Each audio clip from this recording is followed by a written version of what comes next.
Realmente é impressionante o que o Brasil está passando a partir do momento em que Bolsonaro foi guindado à presidência do país, totalmente despreparado para ocupar a função, e a cada dia, e a cada semana, e a cada mês que passa, o Brasil, de forma cada vez mais ampla, percebe que o país está sem saída enquanto Bolsonaro for presidente. E eu venho a esta tribuna para falar do Brasil real, não o Brasil das fake news, não o Brasil das narrativas construídas dentro do gabinete do ódio pelas redes sociais do governo Bolsonaro.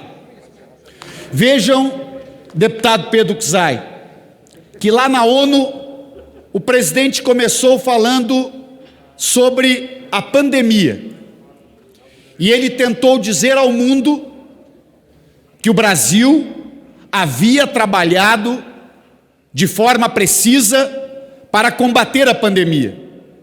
Mas quais são os dados do Brasil real? Nós somos o país com o segundo maior número de mortes em número absoluto do mundo e um dos 7 países com maior número de mortos por cada 100 mil habitantes, deputado Jandira Fegali.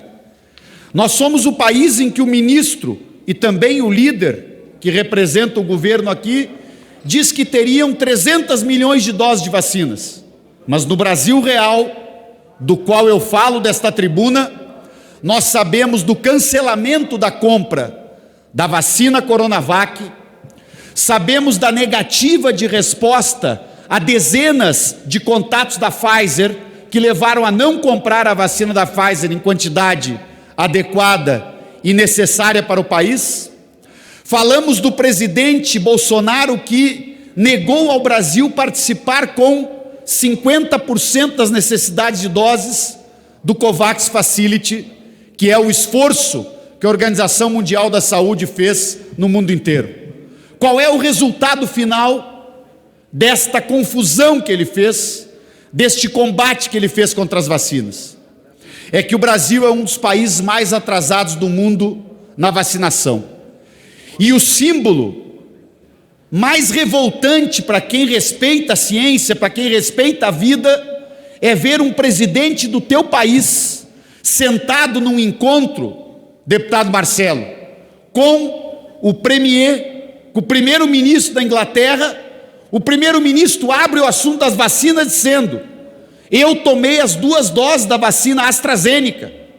E o presidente debochando dos brasileiros, debochando da comunidade internacional, dá um sorriso, dizendo que ele não tomou vacina, achando que isto é bem bom, que este contra-exemplo, que este mau exemplo, que diz respeito às quase 600 mil famílias brasileiras que vivem o luto da perda de milhares de vidas que poderiam ter sido salvas.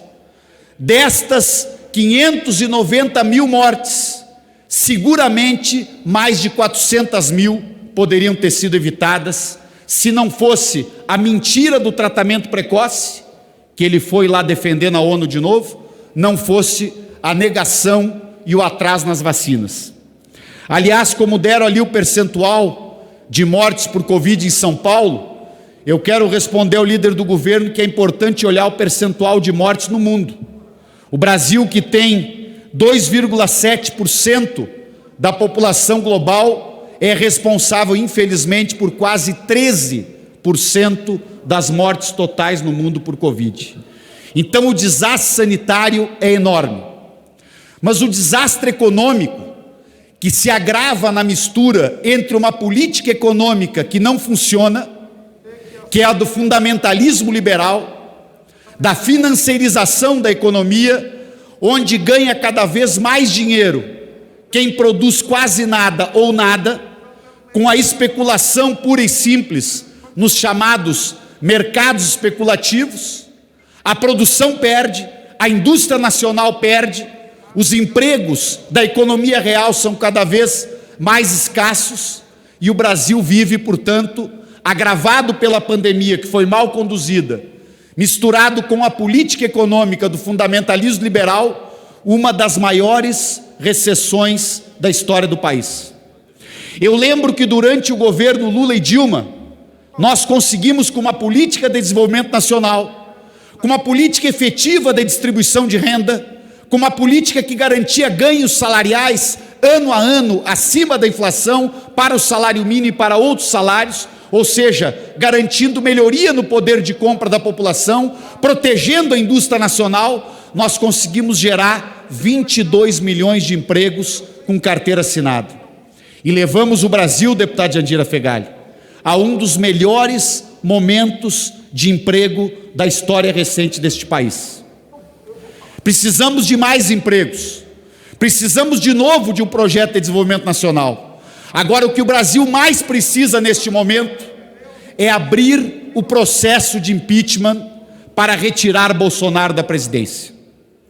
Presidente Arthur Lira, o Brasil não suportará mais 1 ano e 3 meses de desmandos, de desgoverno, de um governo que vive das falsas polarizações, de um governo que vive da alimentação permanente de conflitos que nada resolvem dos problemas reais do povo brasileiro.